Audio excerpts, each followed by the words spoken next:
काय आहे, दरवर्षी देवेंद्र फडणवीस मटका खेळण्यासाठी देवसला जातात. यावेळेस त्यांचा असणारा मटका 30 लाख कोटीचा झाला म्हणून असं सांगण्यात आलेलं आहे. आम्ही असणारा देवेंद्र फडणवीसना विचारतो की तुम्ही दर वेळेस दावोसला मटका खेळायला जाता, त्या हिशेबाप्रमाणे आत्ता असताना बघितलं तर 1 लाख कोटीच्या वरती असणारी इन्व्हेस्टमेंट तुम्ही आणलेली आहे.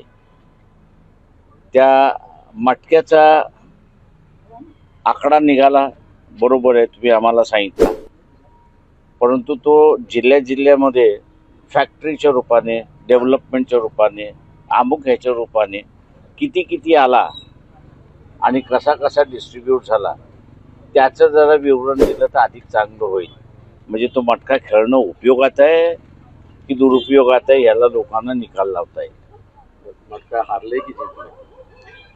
डेव्हलपमेंट झाली तर जिंकले, डेव्हलपमेंट झाली नाही तर हारले.